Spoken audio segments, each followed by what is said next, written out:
Striker കോച്ചിങ്ങിന്റെ എല്ലാ കൂട്ടുകാർക്കും പുതിയൊരു ക്ലാസ്സിലേക്ക് സ്വാഗതം. ഞാൻ നിങ്ങളുടെ ഷഹനാദാണ്. എന്തെല്ലാണ് ചങ്ങാതിമാരെ, എല്ലാവർക്കും സുഖല്ലേ? നന്നായിട്ട് പഠിക്കുന്നുണ്ടോ നിങ്ങള്?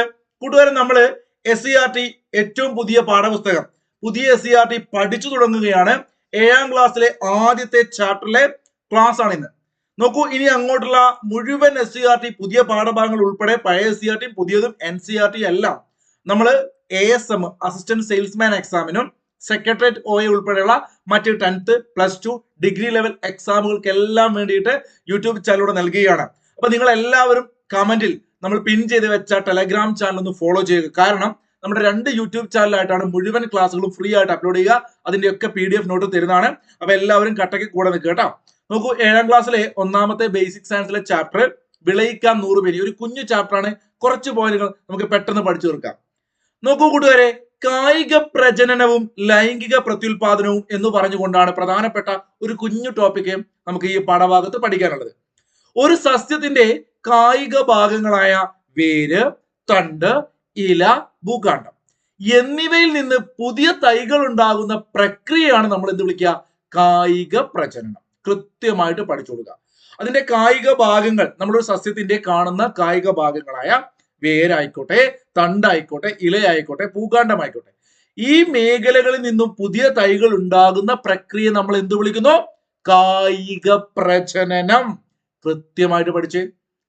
ഇത് ഒരു അലൈംഗിക പ്രത്യുൽപാദനമാണ് എന്നൊരു സ്റ്റേറ്റ്മെന്റ് ചിലപ്പോൾ ചോദിക്കും. കായിക പ്രജനനം ഒരു അലൈംഗിക പ്രത്യുൽപാദനമാണ്.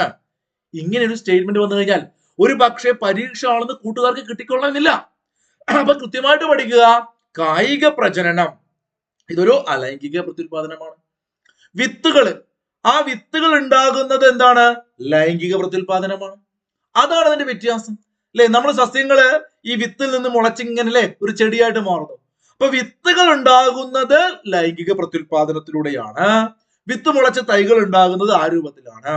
എന്നാൽ നമ്മൾ കാണുന്ന കായിക ഭാഗങ്ങളായ വേര്, തണ്ട്, ഇല, ഭൂകാണ്ഡം എന്നിവയിൽ നിന്ന് പുതിയ തൈകൾ ഉണ്ടാകുന്നത് കായിക പ്രജനനമാണെന്ന് പഠിച്ചു വെച്ചേക്കുക. ഇവിടെ കായിക പ്രജനനവും ലൈംഗിക പ്രത്യുൽപാദനവുമായി ബന്ധപ്പെട്ടുകൊണ്ട് ചില ഉദാഹരണങ്ങൾ ഒരു 4 എണ്ണം PSC കൊടുത്തു, 5 എണ്ണം ഞാനത് കുറച്ചെണ്ണം ആഡ് ചെയ്ത് തന്നിട്ടുണ്ട്.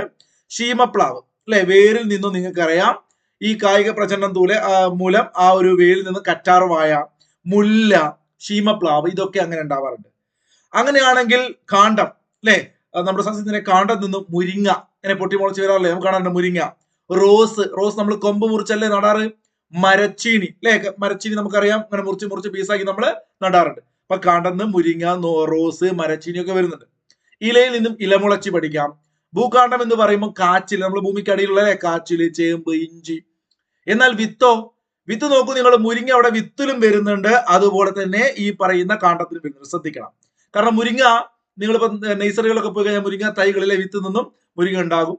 വെള്ളരി, പടവലം, നമ്മൾ കൃഷി ഇപ്പോ ഒരു സീസൺ ആണ് അല്ലെ, വേനൽക്കാലത്ത്. അതുകൊണ്ട് മറ്റൊട്ടനവധി കൃഷി ചെയ്യുന്ന വിത്തുകളൊക്കെ നമ്മൾ കൃഷിഭവനിൽ നിന്ന് വാങ്ങി ചെയ്യുന്നൊക്കെ ഈ പറഞ്ഞ ലൈംഗിക പ്രത്യുൽപാദനത്തിന്റെ ഉദാഹരണമാണ്. പഠിച്ചു വെച്ചേക്ക്. അതിനിടയിൽ ചെറിയൊരു കാര്യം പറയാനുള്ളത്, 10th ലെവൽ മെയിൻസ് അല്ലെങ്കിൽ +2 ഡിഗ്രി ലെവൽ ഏതൊരു പരീക്ഷയ്ക്കാണെങ്കിൽ നിങ്ങൾക്ക് കംപ്ലീറ്റ് 10th ലെവൽ മെയിൻസിന്റെ സിലബസ് അനുസരിച്ചിട്ട് 4 മാസം കൊണ്ട് ഓരോ ദിവസവും കൃത്യമായിട്ട് സ്റ്റഡി പ്ലാൻ തരും. അതിന്റെ പ്രധാനപ്പെട്ട ക്ലാസ്സുകൾ, അതുപോലെ തന്നെ എല്ലാ ദിവസവും 5:30 കറണ്ട് അഫയേഴ്സ് ക്ലാസ്, രാത്രി SCERT സ്പെഷ്യൽ ക്ലാസ് ഒക്കെ ടെലഗ്രാമിലൂടെ ഞാൻ തന്നെയാണ് ക്ലാസ് എടുക്കുന്നത്. ഒരു കുഞ്ഞു ബാച്ച് നമ്മൾ ടെലഗ്രാമിലൂടെ ഇപ്പൊ ഇങ്ങനെ കുറച്ച് കാലമായിട്ട് പോകുന്നുണ്ട്. ഫെബ്രുവരി 17-ാം തീയതിയാണ് അത് സ്റ്റാർട്ട് ചെയ്യുന്നത്. ഓൾറെഡി ബാച്ച് ആരംഭിച്ച ശേഷം കാണുന്നവരാണെങ്കിൽ നിങ്ങൾക്ക് ജോയിൻ ചെയ്യാം. മന്ത്ലി ഒരു ചെറിയ ഫീസ്, ഒരു 1,200 രൂപ നിങ്ങൾക്ക് അടച്ചുകൊണ്ട് മാസാമാസം പഠിക്കാം. അല്ലെങ്കിൽ ചെറിയൊരു എമൗണ്ട് തന്നാൽ നിങ്ങൾക്ക് ഒരു 6 മാസത്തേക്ക് പഠിക്കാം. ഒരു വർക്കൗട്ട് ബാച്ചാണ്. പ്രത്യേകം പറയാണ്, നമ്മുടെ ഒരു സ്റ്റഡി പ്ലാൻ കാണാത്ത ആരെങ്കിലും ഉണ്ടെങ്കിൽ ഇതൊരു Day 1 എന്ന് പറഞ്ഞ സ്റ്റഡി പ്ലാൻ ഒരു ഡെമോ ഞാൻ കൊടുത്താണ്. മീൻസ് നിങ്ങൾക്ക് ഇതുപോലെ തന്നെയായിരിക്കും എല്ലാ ദിവസവും പഠിക്കാനുണ്ടാവുക. SCERTയും GKയിലെ ഭാഗങ്ങളും അതുപോലെ തന്നെ മാത്സും ഇംഗ്ലീഷും മലയാളം പ്രത്യേകമായിട്ട് വൊക്കാബുലറി ഏരിയ ടാസ്ക് ആയിട്ട് പഠിക്കാനും അത് പഠിക്കണം. 5-10 PYQ ചോദ്യങ്ങളൊക്കെ തരും. ഇങ്ങനെയാണ് നമ്മൾ പോവുക. അപ്പൊ ആർക്കെങ്കിലും ഇതിനകത്ത് ജോയിൻ ചെയ്യാൻ, ഞാൻ പറഞ്ഞല്ലോ ഡെയിലി 5:30 കറണ്ട് അഫയേഴ്സ് ഒരുപാട് പിള്ളേർക്ക് നല്ല റാങ്കിലേക്ക് എത്താൻ അവരെ സഹായിച്ചിട്ടുണ്ട് കഴിഞ്ഞ LDC, LGS പോലുള്ള കഴിഞ്ഞ വർഷത്തെ പരീക്ഷകൾക്കൊക്കെ.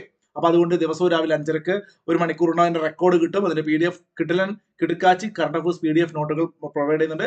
SCERTക്കും കംപ്ലീറ്റ്, അതായത് നിങ്ങൾക്ക് ആവശ്യമുള്ള പ്രധാനപ്പെട്ട PDF എല്ലാം തരും. മറ്റ് ഷോർട്ട് PDFകളും കാര്യങ്ങളൊക്കെ നൽകുന്ന ഓഡിയോ ക്ലാസ്സുകൾ നൽകുന്ന ഒരു ബാച്ചാണ്. ആവശ്യമുള്ളവർക്ക് ബാച്ച് ആരംഭിച്ചു കഴിഞ്ഞാൽ നിങ്ങൾക്ക് ജോയിൻ ചെയ്യാം. കാരണം നിങ്ങൾക്ക് ഇത് മേക്കപ്പ് ചെയ്ത് കേട്ട് പഠിച്ചെടുക്കാവുന്നേ ഉള്ളൂ, അത്രയും ഉണ്ടാവും. കാരണം നമ്മുടെ ഒരു 4 മാസം നീണ്ടു നിൽക്കുന്ന ബാച്ചാണ് കേട്ടോ. അപ്പൊ 7306 ഈ നമ്പറിനകത്തേക്ക് വിളിക്കേണ്ട, വാട്സപ്പിൽ നിന്ന് കിട്ടും.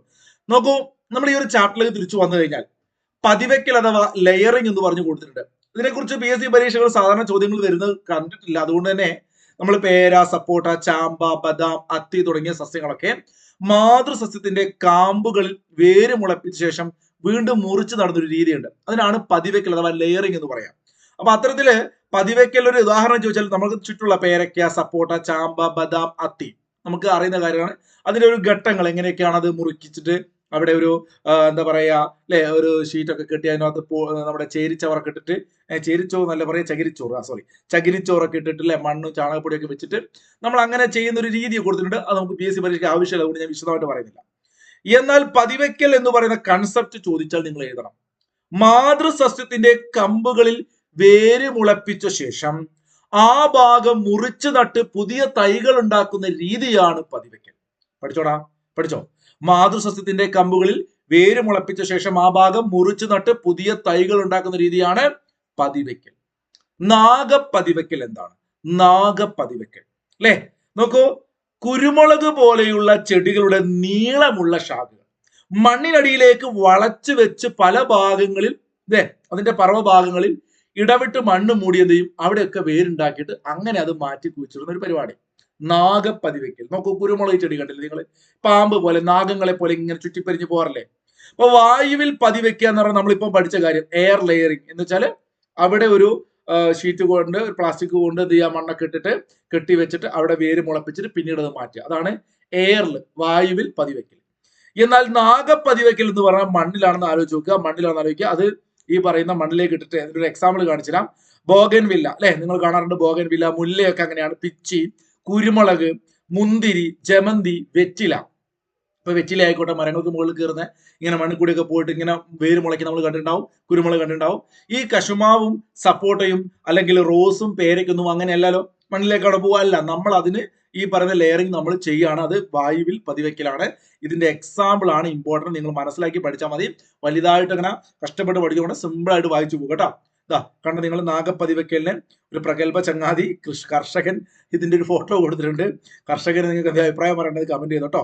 കർഷകൻ ആരാന്ന് ഞാൻ പറയുന്നില്ല, അറിയപ്പെടുന്ന കർഷകനാണ്. അപ്പൊ കുരുമുളക് പോലുള്ള ചെടികളുടെ നീളമുള്ള ശാഖകൾ മണ്ണിനടിയിലേക്ക് വളച്ചു വെച്ച് പല ഭാഗങ്ങളിൽ ഇടവിട്ട് മണ്ണ് മൂടിയുള്ള പരിപാടി നാഗപ്പതിവയ്ക്കൽ. ഇവിടെ ഇനി നമ്മുടെ MS സ്വാമിനാഥൻ സാറിനെ കുറിച്ച് കുറച്ച് കാര്യങ്ങൾ ഇതിനകത്ത് വിശദമായിട്ടൊന്നും ഇല്ലാത്തതുകൊണ്ട് ഞാൻ പറയുന്നില്ല. കാരണം നമ്മൾ MS സ്വാമിനാഥനെ കുറിച്ച് ഹരിത വിപ്ലവം എന്ന ടോപ്പിക്കിൽ വിശദമായിട്ട് പഠിക്കും അദ്ദേഹത്തെ കുറിച്ച്.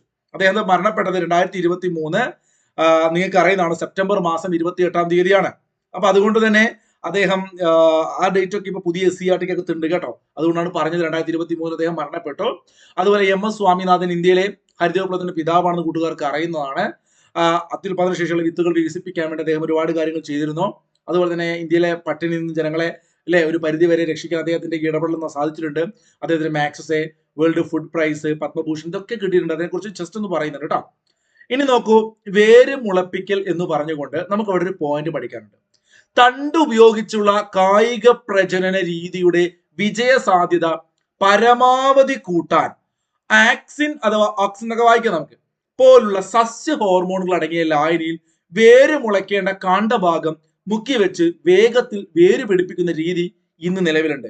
അപ്പൊ ചിലപ്പോൾ ചോദിക്കാം, ഇങ്ങനെ തണ്ട് ഉപയോഗിച്ചുള്ള കായിക പ്രജനന രീതിയുടെ വിജയ സാധ്യതയുമായി ബന്ധപ്പെട്ടുകൊണ്ട് ലായനിയിൽ വേര് മുളയ്ക്കേണ്ട കാണ്ഡഭാഗം മുക്കി വെക്കാറുണ്ട്. അത്തരത്തിൽ ഉപയോഗിക്കുന്ന ലായനി ഏതെന്ന് ചോദിച്ചു കഴിഞ്ഞാൽ നിങ്ങളുടെ മനസ്സിലേക്ക് വരണം, അത് ആക്സിൻ ആണ്. പഠിച്ചു വെച്ചേക്കുക.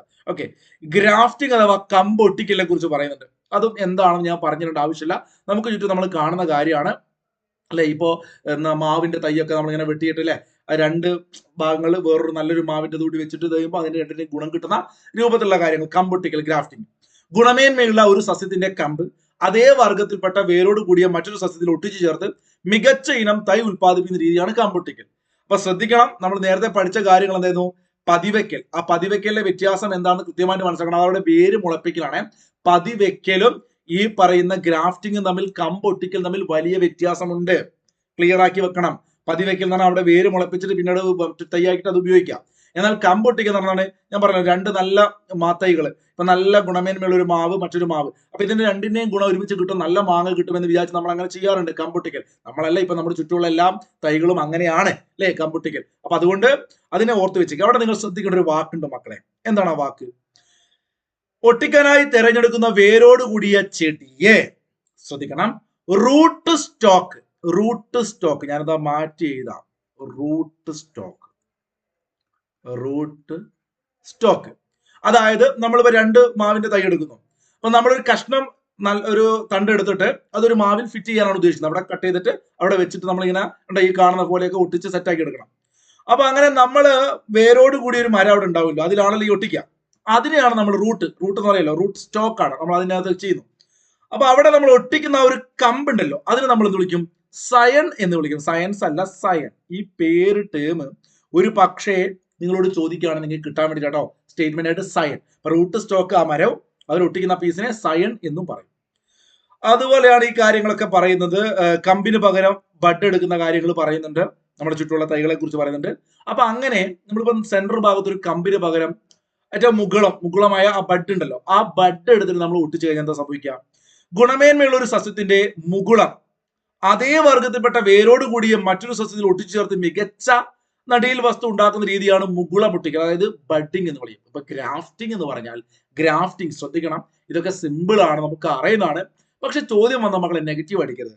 ഗ്രാഫ്റ്റിംഗ് എന്ന് പറഞ്ഞു കഴിഞ്ഞാൽ ആ കമ്പ് ഒട്ടിക്കുന്നു, മുകുളമാമത് ബഡിങ് അഥവാ മുകുളം ഒട്ടിക്കൽ എന്ന് പറയും. അത്രയേ ഉള്ളൂ. അതിന്റെ രീതികളും ചെയ്യുന്ന ഘട്ടമൊക്കെ കൊടുത്തിട്ടുണ്ട്. നിങ്ങളൊന്ന് PDF വായിച്ചു നോക്കുക. ഇതൊന്നും PSC പരീക്ഷ ചോദിക്കാൻ സാധ്യതയില്ല, അതുകൊണ്ട് ഞാൻ പറയുന്നില്ല ഘട്ടം. അതുപോലെ തന്നെ നമ്മൾ പരാഗണം എന്ന് പറഞ്ഞാൽ എന്താന്നൊക്കെ കുഞ്ഞുങ്ങൾക്ക് സ്കൂൾ തൊട്ടേ നമ്മൾ പഠിക്കുന്നതല്ലേ, നമുക്ക് എല്ലാവർക്കും അറിയാം. അവിടെ മത്തൻ ചെടിയിലെ പരാഗണത്തെ കുറിച്ച് SCRT പറയുന്നുണ്ട്. സ്വപരാഗണവും പരപരാഗണവും. ആ പേരൊന്ന് ശ്രദ്ധിച്ചു വെച്ചാൽ മതി. എടാ, സ്വപരാഗണം എന്ന് പറഞ്ഞാൽ ആ സ്വന്തം സസ്യത്തിൽ തന്നെ, കേട്ടോ, നിങ്ങൾ ആ ഫോട്ടോ കണ്ടാൽ മനസ്സിലാവും അല്ലെ. ഇപ്പൊ മത്തന്റെ ചെടിയാണെങ്കിൽ ആ ഒരു സസ്യത്തിൽ തന്നെ അപ്പുറം ഇപ്പുറം പൂക്കൾ ഉണ്ടെങ്കിൽ അവ തമ്മിൽ അങ്ങോട്ടും ഇങ്ങോട്ടും പരാഗണം നടത്തും. പരാഗരേണുക്കൾ അങ്ങോട്ട് പോയിട്ട് പരാഗണം നടക്കും. എന്നാൽ വേറൊരു ചെടിയും തമ്മിലാവും അല്ലെ പരപുരുഷൻ എന്ന് പറഞ്ഞാൽ അപ്പുറം ഇപ്പുറം പരപരാഗണം. ഓക്കെ, സ്വപരാഗണവും പരപരാഗണവും കൃത്യമായിട്ടൊന്ന് മനസ്സിലാക്കി വെച്ചേ കേട്ടോ. വർഗസങ്കരണത്തെ കുറിച്ച് പറയുന്നുണ്ട്. ഒരേ വർഗത്തിൽപ്പെട്ടതും വ്യത്യസ്ത ഗുണമുള്ളതുമായ രണ്ടു ചെടികൾ തമ്മിൽ കൃത്രിമ പരാഗണം നടത്തി രണ്ടിന്റെയും ഗുണങ്ങൾ ചേർത്ത പുതിയ വിത്തുകൾ ഉത്പാദിപ്പിക്കുന്ന രീതിയാണ് വർഗസങ്കരം. നമ്മളിപ്പോ പറഞ്ഞല്ലോ, നല്ല ഗുണമേന്മയുള്ള രണ്ട് മാത്തൈകൾ എടുത്തിട്ട് ഇങ്ങനെ ചെയ്യുന്ന പരിപാടികൾ. അപ്പൊ സങ്കര ഇനം വിത്തുകൾ എന്നൊക്കെ നമ്മൾ പറയുന്നത്, ഇങ്ങനെ ഉണ്ടാകുന്ന വിത്തുകൾ, അങ്ങനെ ഉണ്ടാകുന്ന ഒരുപാട് കാർഷിക വിളകൾ നമ്മൾ കൃത്യമായിട്ട് പഠിക്കണം. റാങ്ക് ഫയലൊക്കെ ഒരുപാടുണ്ട്. PSC പരീക്ഷകൾ എല്ലാ വർഷവും ഒട്ടനവധി പുതിയ വിത്തനങ്ങൾ ചോദിക്കാറുണ്ട്. തൽക്കാലം ഞാൻ അതിലേക്ക് കടക്കുന്നില്ല. ഞാൻ വേറൊരു ക്ലാസ് ആയിട്ട് തന്നെ നിങ്ങൾക്ക് തരുന്നതാണ്, മൊത്തം കംപ്ലീറ്റ്. നമ്മൾ മുമ്പ് ചെയ്തിട്ടുണ്ട്. ആ ക്ലാസ് നിങ്ങൾക്ക് കാണട്ടെ. ഒരു 10 100 200ന്റെ അടുത്തുള്ള വിത്തനങ്ങളെല്ലാം ഞാൻ പാട്ടുപാടി പഠിപ്പിക്കുന്നുണ്ട്. അപ്പൊ നോക്കൂ, തൽക്കാലം നിങ്ങൾ മുളക്, ഉജ്ജ്വല, ജ്വാലാമുഖി, നല്ല എരിവാണ് അല്ലെ, താനേ ജ്വാല പോലെ നമ്മൾ എരിയും, ഉജ്ജ്വലമാണ് ജ്വാലാമുഖി മുളക്. പയർ അല്ലെ, ജ്യോതിക, ഭാഗ്യലക്ഷ്മി, ഭാഗ്യം വരാൻ വേണ്ടി ജ്യോതിക അല്ലെ, മാലിക എന്നൊക്കെ നമ്മൾ പഠിക്കാറുണ്ട്, മാല പോലെ കിട്ടും. ജ്യോതിക, ഭാഗ്യലക്ഷ്മി. നെല്ല് പവിത്രയും അന്നപൂർണയും നമുക്ക് കിട്ടും. തെങ്ങെന്ന് പറഞ്ഞാൽ ചന്ദ്രലക്ഷയും ചന്ദ്രശങ്കരിയും ഒക്കെ ഓർത്ത് വെച്ചേക്കുക. ഗംഗാബോധം, ഒരുപാട് കാര്യങ്ങളുണ്ട്, വെസ്റ്റ് കോസ്റ്റ് നമുക്ക് പറയാം. തെങ്ങ്, ചന്ദ്രലക്ഷ, ചന്ദ്രശങ്കര. വെണ്ട, സൽകീർത്തി, കിരണ് അല്ലെ, വേണ്ട കിരണേ എന്നൊക്കെ നമ്മൾ പറയാറുണ്ട്. സൽകീർത്തി പോകും എന്നൊക്കെ പറയാറില്ലേ. അപ്പൊ സൽകീർത്തി, കിരണ്, വെണ്ട പഠിച്ചു വെച്ചേക്കുക, നമുക്ക് അറിയുന്നതാണ്. അവിടെ കൂട്ടുകാരെ, കേരളത്തിലെ ഏറ്റവും പ്രധാനപ്പെട്ട കാർഷിക ഗവേഷണ കേന്ദ്രമാണ് കേരള കാർഷിക സർവകലാശാല. എവിടെയാണ്? മണ്ണൂത്തി, തൃശ്ശൂർ.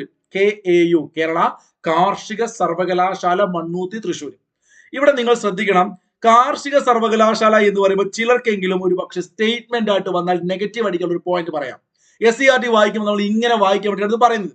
വിവിധ ഇനം വിളകൾ, മൃഗങ്ങൾ, പക്ഷികൾ മുതലായവയെ കുറിച്ചുള്ള ഗവേഷണങ്ങളും വിജ്ഞാന വ്യാപന പരിപാടികളുമാണ് ഈ പറയുന്ന കേരള കാർഷിക സർവകലാശാലയുടെ മുഖ്യ പ്രവർത്തനം. അവിടെ കാർഷിക സർവകലാശാല എന്ന് പറയുമ്പോൾ വെറും ഈ പറയുന്ന പൈനാപ്പിളോ അല്ലെങ്കിൽ തെങ്ങോ കവുങ്ങോ എന്നൊന്നും ചിന്ത നമുക്ക് വരാൻ സാധ്യതയുണ്ട്. മറിച്ച് വിവിധ ഇനം വിളകളുണ്ട്, മൃഗങ്ങളുണ്ട്, പക്ഷികളുണ്ട് മുതലായവയെ കുറിച്ചുള്ള ഗവേഷണങ്ങളൊക്കെ എവിടെ നടക്കുന്നുണ്ട്? കേരള കാർഷിക സർവകലാശാല നടക്കുന്നുണ്ട്. കൃത്യമായിട്ട് പഠിച്ചു വെച്ചേക്കുക. കേരള കാർഷിക സർവകലാശാലയുടെ പ്രാദേശിക ഗവേഷണ കേന്ദ്രങ്ങൾ സംസ്ഥാന വിവിധ ഭാഗങ്ങളിലുണ്ട്. അതും ഒരു പോയിന്റ് ആയിട്ട് ചോദിക്കാം. കേന്ദ്ര കിഴങ്ങ് വിളം എപ്പോഴും ചോദിക്കുന്നതാണ്. പഴയ CRT ഇതുപോലെ തന്നെ കൊടുത്തിട്ടുണ്ട്. കിഴങ്ങ് എന്ന് കേൾക്കാൻ നമുക്ക് മരച്ചീനിയെ കുറിച്ച് നമ്മൾ പറയാറില്ലേ? തിരുവനന്തപുരത്ത് ശ്രീ വിശാഖം, ശ്രീ എന്ന് വെക്കാറില്ലേ? അപ്പൊ അത്തരത്തിൽ ശ്രീകാര്യത്താണ് കിഴങ്ങ് വിള ഗവേഷണ കേന്ദ്രം ശ്രീകാര്യം. റബ്ബർ റിസർച്ച് ഇൻസ്റ്റിറ്റ്യൂട്ട് എവിടെയാണ്? കോട്ടയത്താണ് അല്ലെ? റബ്ബർ റിസർച്ച് ഇൻസ്റ്റിറ്റ്യൂട്ട് കോട്ടയത്താണ്. തോട്ടം, ഇപ്പൊ എൻഡോസൾഫാൻ എന്ന് കേൾക്കുമ്പോൾ തോട്ടം മേഖലയിലെ എൻഡോസൾഫാൻ അല്ലെ തെളിച്ചത്. അപ്പൊ അതുകൊണ്ട് തോട്ടം ഗവേഷണ കേന്ദ്രം എവിടെയാണത്? അത് കാസർഗോഡാണ്. തെങ്ങ്, കവുങ്ങ്, കൊക്കോ ഒക്കെ അതുമായി ബന്ധപ്പെട്ടാണ് പഠിച്ചു വെക്കുക. ജൈവവളങ്ങളും രാസവളങ്ങളെയും കുറിച്ചുള്ള വ്യത്യാസങ്ങൾ പറയുന്നുണ്ട്. കൂട്ടുകാർക്ക് അറിയുന്ന ഫാക്ട് ആയിരിക്കും, ഇതൊന്നും പഠിക്കേണ്ട ആവശ്യമില്ല. കുറഞ്ഞ അളവിൽ രാസവളങ്ങൾ ഉപയോഗിച്ചാൽ മതി അല്ലെ? ജൈവവളങ്ങൾ കൂടുതൽ അളവിൽ വേണം. മണ്ണിന് ദോഷകരമല്ല ജൈവവളങ്ങൾ, ഇത് ദോഷമാണ്. ആവശ്യമുള്ള ഘടകം മാത്രമേ നമുക്ക് നൽകാൻ പറ്റും. രാസവളമാകുമ്പോൾ ജൈവവളത്തിൽ നിന്നാണ് അങ്ങനെ ഓരോന്നോരോന്ന് കൊടുക്കാൻ പറ്റില്ല. നമുക്ക് ചാണകപ്പൊടി ഇടണം, അതിനകത്ത് എല്ലാം ഉണ്ടാവുമല്ലോ അല്ലെ? അവിടെയാണ് നല്ല 2 പോയിന്റുകൾ പഠിക്കണം നിങ്ങൾ. ജീവാണു വളത്തെ കുറിച്ച് പറയുന്നുണ്ട് കേട്ടോ. സൂക്ഷ്മ ജീവികളെ ഉപയോഗപ്പെടുത്തിയുള്ള വളപ്രയോഗ രീതിയാണ് ജീവാണു വളപ്രയോഗം. സൂക്ഷ്മ ജീവികളെ ഉപയോഗപ്പെടുത്തിയുള്ള വളപ്രയോഗ രീതിയാണ് ജീവാണു വളപ്രയോഗം. സ്യൂഡോമോണസ്, അസോസ്പൈറില്ലം, കൃത്യമായിട്ട് പഠിക്കണം. സ്യൂഡോമോണസ് 2 എക്സാമ്പിൾ ചോദിക്കും, സ്റ്റേറ്റ്മെന്റ് ആയിട്ട് ചിലപ്പോൾ ചോദ്യം വരാം.